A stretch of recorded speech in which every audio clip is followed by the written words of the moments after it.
If your life were a book and you were the author, how would you want your story to go? That's the question that changed my life forever.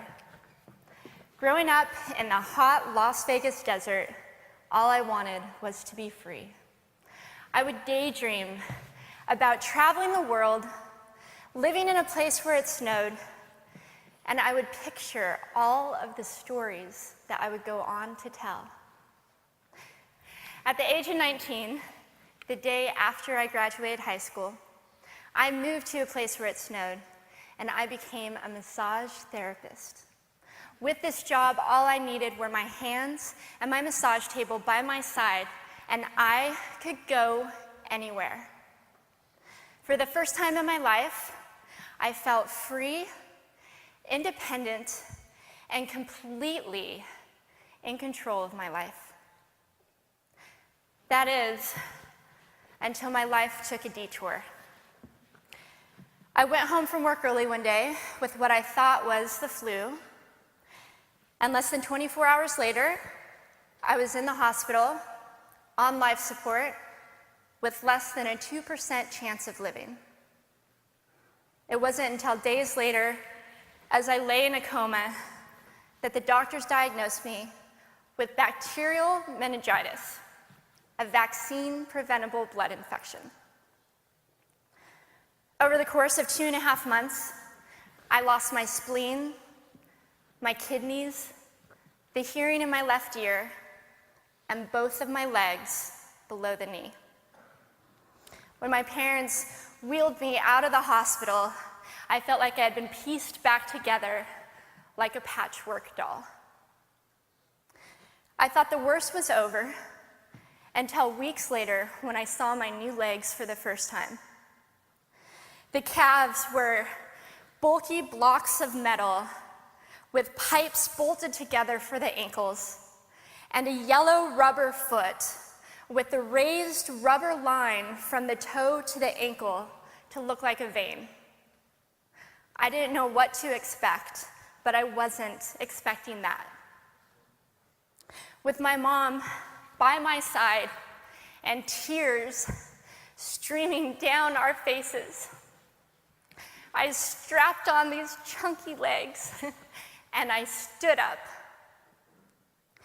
They were so painful and so confining that all I could think was, how am I ever going to travel the world in these things?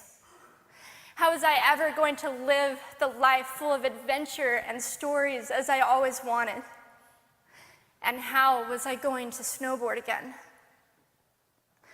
That day, I went home, I crawled into bed, and this is what my life looked like for the next few months.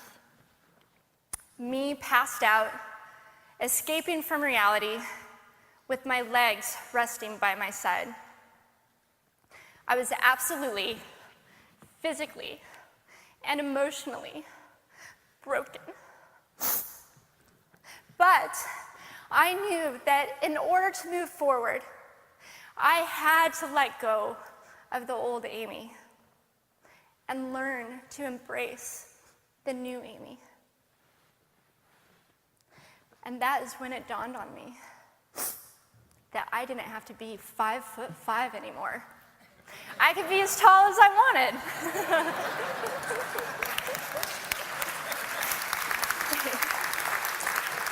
Or as short as I wanted, depending on who I was dating. And if I snowboarded again, my feet aren't going to get cold. And best of all, I thought, I can make my feet the size of all the shoes that are on the sales rack. And I did. So there were benefits here. It was this moment that I asked myself that life-defining question. If my life were a book and I were the author, how would I want this story to go? And I began to daydream. I daydreamed like I did as a little girl. And I imagined myself walking gracefully, helping other people through my journey, and snowboarding again. And I didn't just see myself carving down a mountain of powder, I could actually feel it. I could feel the wind against my face and the beat of my racing heart as if it were happening in that very moment. And that is when a new chapter in my life began.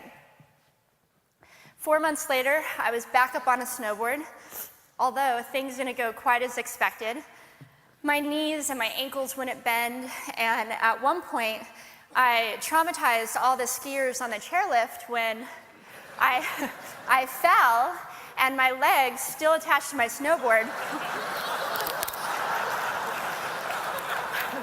went flying down the mountain. And I was on top of the mountain still. I was so shocked. I was just as shocked as everybody else, and I was so discouraged, but I knew that if I could find the right pair of feet, that I would be able to do this again. And this is when I learned that our borders and our obstacles can only do two things. One, stop us in our tracks, or two, force us to get creative. I did a year of research, still couldn't figure out what kind of legs to use, couldn't find any resources that could help me. So I decided to make a pair myself. My leg maker and I put random parts together, and we made a pair of feet that I could snowboard in. As you can see, rusted bolts, rubber, wood, and neon pink duct tape. And yes, I can change my toenail polish. It was these legs and the best 21st birthday gift I could ever receive, a new kidney from my dad, that allowed me to follow my dreams again. I started snowboarding, then I went back to work, then I went back to school.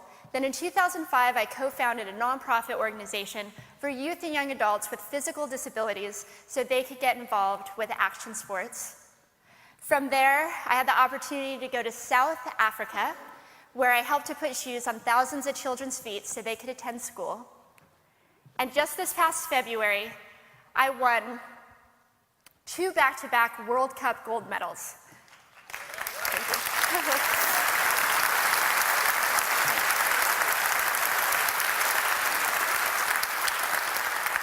Which made me the highest-ranked adaptive female snowboarder in the world. 11 years ago, when I lost my legs, I had no idea what to expect. But if you asked me today if I would ever want to change my situation, I would have to say no. Because my legs haven't disabled me. If anything, they've enabled me. They've forced me to rely on my imagination and to believe in the possibilities. And that's why I believe that our imaginations can be used as tools for breaking through borders. Because in our minds, we can do anything, and we can be anything. It's believing in those dreams and facing our fears head on that allows us to live our lives beyond our limits. And although today is about innovation without borders, I have to say that in my life, innovation has only been possible because of my borders. I've learned that borders are where the actual ends, but also where the imagination and the story begins. So the thought that I would like to challenge you with today is that maybe instead of looking at our challenges and our limitations as something negative or bad, we can begin to look at them as blessings. Magnificent gifts that can be used to ignite our imaginations and help us go further than we ever knew we could go. It's not about breaking down borders. It's about pushing off of them and seeing what amazing places they might bring us. Thank you.